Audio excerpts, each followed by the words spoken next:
تو ذہن میں ان کے کیا ہے؟ اپنی بڑائی نہیں ہے، اللہ کی غیرت، اسلام کی غیرت، یہ اللہ بڑا قدردان ہے، یہ یاد رکھنا۔ اچھا، کافی مجبور کرنے کے بعد انہوں نے بولا کہ میں پھر ایک شرط پہ جاؤں گا، انہیں کہیں کہ میں نا رات کے اندھیرے میں آؤں گا۔ لوگوں نے سمجھا شاید وہ سمجھیں گے کہ مجھے کوئی دیکھے نہ، چھپ کے جاؤں گا۔ اعوذ باللہ من الشیطان الرجیم، بسم اللہ الرحمن الرحیم۔ وَإِن يَمْسَسْكَ اللَّهُ بِضُرٍّ فَلَا كَاشِفَ لَهُ إِلَّا هُوَ وَإِن يُرِدْكَ بِخَيْرٍ فَلَا رَادَّ لِفَضْلِهِ يُصِيبُ بِهِ مَن يَشَاءُ مِنْ عِبَادِهِ وَهُوَ الْغَفُورُ الرَّحِيمُ۔ ساتھیوں کے ساتھ اس نے بولا ٹھیک ہے، لے آؤ میرے پاس۔ اب جب انہوں نے وہ انتظار میں تھا، انہوں نے دروازہ کھٹکھٹایا تو اندر سے دروازہ نہیں کھولتے۔ وہ کہتے ہیں جی اپنے استاد کو کہو کہ آپ ان سے کہو کہ وہ اپنی نیت کو ٹھیک کرے۔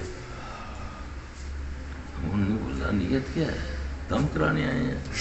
وہ سمجھ گئے کہ یہ کاہن کو پتہ چل گیا ہے کہ میں کس نیت سے آ رہا ہوں، کیونکہ کاہن جو ہوتے ہیں نا، کاہن جو ہوتے ہیں وہ شیاطین کے ذریعے پتہ کر لیتے ہیں۔ جیسے ہے نا لوگ کہ آپ جا کر بیٹھتے ہی ہیں تو وہ آپ کا سارا کچھ بتا دیتے ہیں، ہے نا ایسے لوگ، یہ شیطان ہوتے ہیں، ان کا روحانیت سے کوئی تعلق نہیں ہوتا۔ یہ یاد رکھو کہ وہ نبی صلی اللہ علیہ وسلم کو تب پتہ چلتا ہے جب آپ پر وحی آتی ہے نا۔ تو اس بدبخت کے پاس کیا ہے جو دیکھتے ہی آپ کو بتا دیتا ہے آپ کا نام یہ ہے، آپ یہ کر کے آئے ہیں، یہ کیا آپ نے، فلاں دن یہ کیا، وہ 100% آپ کو صحیح بتاتا ہے۔ یہ ولایت نہیں ہے، یہ شیطانیت ہے، یہ یاد رکھنا۔ اچھا، انہوں کی نیت یہ تھی، انہوں نے ایک خنجر چھپا لیا تھا۔ انہوں نے بولا میں نے تو بیماری سے مار ہی جانا، لیکن یہ فتنہ تو میں ختم کروں نا، یہ بعد میں میرے اسلام پر دبا لگ جائے گا۔ نیت یہ تھی کہ میں اس کو جاتے ہی قتل کر دوں گا تو جان چھوٹے اس کی، ورنہ میرے اوپر تو دبا کیا، میرے پر تو دبا کیا، اسلام پر دبا لگے گا۔ تانا دیں گے مشرکین کے دیکھو تمہارا اتنا بڑا عالم ہمارے سے ٹھیک ہوا۔ اچھا، انہوں نے اب سمجھ لیا کہ یہ نہیں چلے گا میرا، انہوں نے خنجر پھینک دیا۔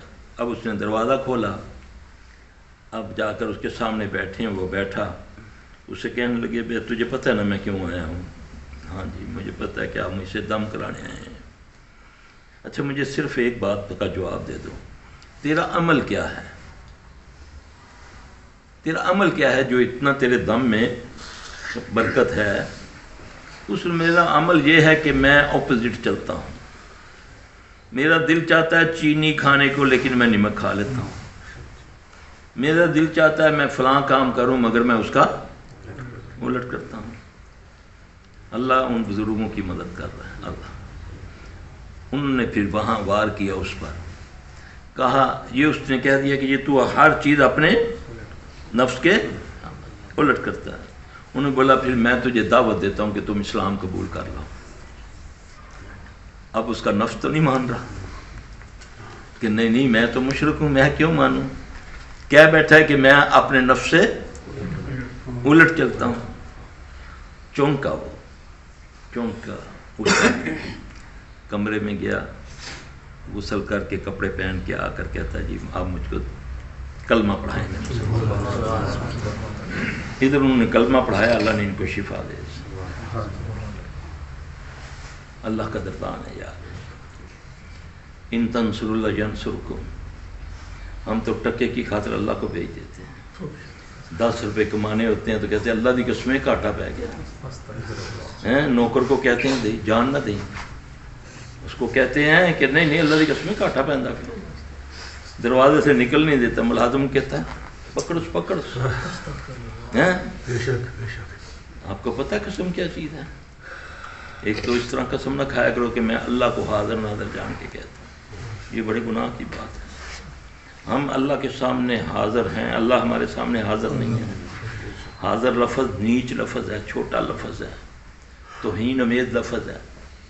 جیسے اگر میں کہوں میرے ابو کو میرے سامنے حاضر کرو، آپ کہیں گے وہ سلفی بڑا گستاخ آدمی ہے، کہنا ابے نو میرے سامنے حاضر کرو. تو جج کو کہو کہ ملزم کے سامنے جج صاحب کو حاضر کیا جائے تو انہیں عدالت لگتی ہے نا. تو اللہ اور نبی کے لیے یہ لفظ ہمیں زیبا دیتا ہے کہ نبی حاضر ہو گئے تو اللہ حاضر ہو گیا. ہم سب حاضر ہیں اللہ کے سامنے. اللہ ناظر ہے، ذرے ذرے کا نگران ہے. جب قسم کہانی مقصود ہو تو یہ کہا کرو میں اللہ کو گواہ بنا کر کہتا ہوں، اور غیر اللہ کی قسم شرک ہے. نبی صلی اللہ علیہ وسلم فرمایا. اللہ مجھے آپ کو سمجھ عطا فرمائے. یہ باتیں ہیں میرے بھائی، اللہ تعالیٰ ہمیں ہماری اصلاح کر دے. یہی ہماری بیماریوں کی جڑ ہے. جب ہم اللہ سے دوری اختیار کریں گے تو پھر اللہ ہمیں چھوڑ دے گا. آج ہمارا المیہ بھی یہی ہے کہ ہم اپنے چکروں میں پڑ گئے، دین کے ساتھ جو مرضی ہوتا رہے. جو دین والے دعوے دار ہیں اللہ ماشاءاللہ سب کی نہیں ہیں، وہ دین کے نام پر تمہیں اس طرح نچاتے ہیں جیسے بندر ناچتا ہے. کوئی تمالے ڈلوا رہا ہے تو کوئی غیر اللہ کو قبروں کو سجدے کروا رہا ہے. پیچھے اس کے کیا ہے جی، یہ فلاں ہے جی، یہ بڑے پہنچے ہوئے ہیں جی. سجدہ تو نبی صلی اللہ علیہ وسلم نے فرمایا، صحابہ آ کر عرض کرتے ہیں یا رسول اللہ صلی اللہ علیہ وسلم فلاں جگہ سے آئے ہیں، وہاں لوگ اپنے بڑے پیشواؤں کو سجدہ کرتے ہیں، تو آپ تو بڑے عزت والے ہیں، اگر اجازت ہو تو ہم آپ کو سجدہ کر لیا کریں.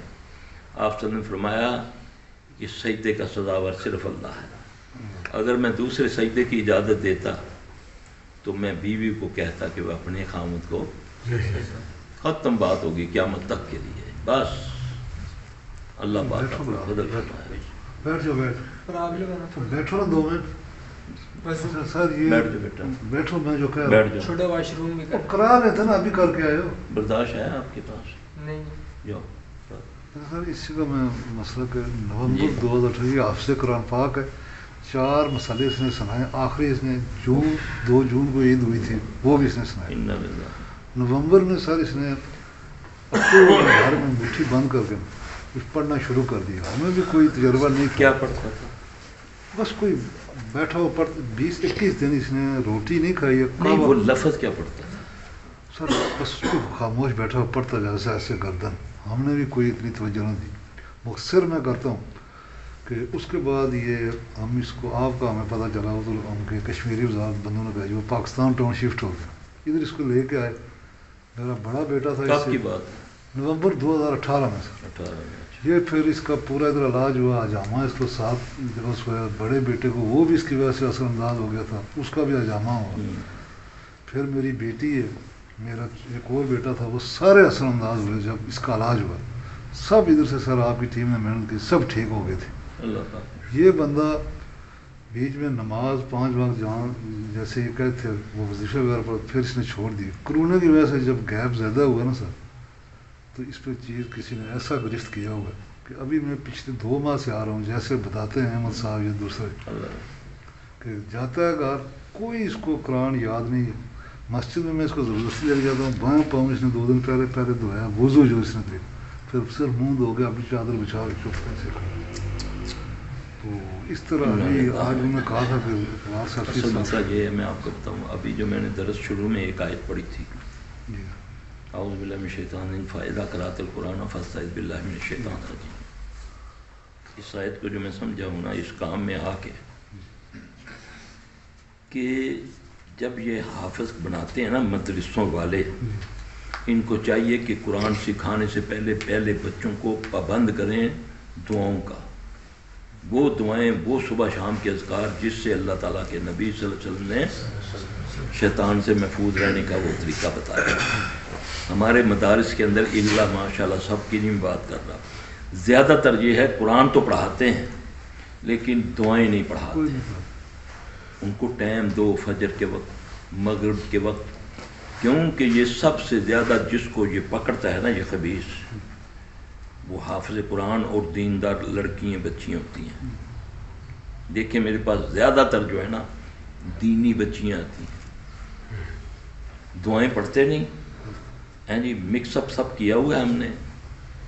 تو اللہ اپنے حفظ مان میں رکھے کہ یہ حافظ قرآن ہے، اس کی تو حفاظت کے لیے اللہ سے بڑی دعائیں والدین کو مانگنی چاہیے، یا اللہ اس کی حفاظت فرمائیں، پھر پابندی کروائیں نمازوں کی، اذکار صبح شام کے مدارس والے ان کو کروائیں، تب جا کر یہ بچیں گے، ورنہ شیطان ان کو سب سے زیادہ پکڑتا ہے۔ آپ دیکھتے ہیں نا جب حافظ قرآن یا کسی عالم پر الزام لگتا ہے تو کس طرح ایک تو میڈیا اس کو اٹھاتا ہے کہ دیکھو جی مولوی ہو کے کیا کر گیا ہیں، حالانکہ دنیا دار جو ہوتے ہیں پروفیسر ٹائپ کے لوگ جو ہیں وہ پتہ نہیں کیا کیا کر گزرتے ہیں، تو مولوی کو ایسا بناتے ہیں نشانہ کہ پورا میڈیا اس کے پیچھے پڑ جاتا ہے۔ تو شیطان جو ہے یہ اسلام کا دشمن ہے، اللہ ہم سب کو محفوظ رکھے۔ قرآن پاک لے گا نا 2 دن پہلے اللہ تعالیٰ کے جو نام باہر وہ پڑھ کے پھر باتھ روم کی طرف جا کے وہ ٹونا میں نے پھر اس کو پکڑا گردن سے، میں نے کہا تم نے بغیر وضو ادھر اس نے مجھے ناخن یہ نہیں کاٹتا، یعنی یہ گندگی کی طرف اس کو چیز وہ لے کے جا۔ اللہ معاف کرے یا اللہ رحم کرے، اللہ پاک رحم کرے۔ اب آپ اس کو نا ابھی کتنے دنوں بعد لائے ہیں؟ ابھی سر 2 ہفتے بعد 3 ہفتہ ہی جا رہا ہے۔ کہاں سے آتے ہیں آپ؟ یہ قاسم مارکیٹ کے ساتھ ہی اب تھوڑی سی آپ ہمت کریں نا، اس کو 7 دن کے بعد لے کر آئیں، ٹھیک ہے؟ بالکل اس کو آپ نے گندا نہیں رہنے دینا، اس کی صفائی وائی دیکھیں ساری جسمانی ہے، ٹھیک ہے؟ کپڑے بدل دیتا ہے یہ کپڑے پہلے تو 16-18 دن میں اس کو میں نے گندی نالے سے پانی پیتے جب میں نے دیکھا تو کپڑے پھر ادھر لایا تھا میں، ابھی کنٹینیو آ رہے ہیں۔ یہ ایک کیس نہیں ہے حافظ قرآن کا، یہ بہت سارے ہیں۔ پھر وہ چیزیں جو ہے نا اس کو گندگی کھلاتی ہیں، وہ پخانہ کرتے ہیں، کھاتے ہیں اپنا، نالیوں کا پانی پیتے ہیں تاکہ اس پر کوئی دم درو اثر نہ کرے، وہ چیز اس کے ساتھ ہوتی ہے۔ اس سے نکالی ہے چیز، اللہ اپنے زمان میں رکھے، اللہ اپنے وہ تو کہہ رہے تھے کہ سفید چادر بچھا دیں، اس کو بے شک باندھ دیں، ہاں ہاں گندی جگہ پہ نہ جائے، سمجھ کے اس کو 2-3 دن گندی جگہ اس کی اذان ہے وہ میں پہلے بھی دیتا تھا، آج سے پھر چلیں۔ اللہ آپ کو ایک نسخہ بتاؤں، آپ نے یہ کسی پر دوش نہیں دینا، آپ نے اپنے اوپر لانی بات کہ یا اللہ مجھ سے کوئی کمی کوتاہی ہوگی معاف کر، یہ نہیں کہنا جے کوئی ہوگی، اللہ بھولنے والا نہیں ہے۔ جب ہم دعا بھی مانگتے ہیں نا، جب استغفار بھی مانگتے ہیں تو پھر کہتے ہیں اے اللہ اگر کوئی گناہ ہو گیا، یعنی کہ تو بھول گیا فجے دے گناہ میرے نام سے نہیں کدھر لکھ دیتے ہیں، ڈیفینیٹلی کہنا کہ میں تو پاک میں ظالم، پھر معاملہ سیدھا ہوتا ہے۔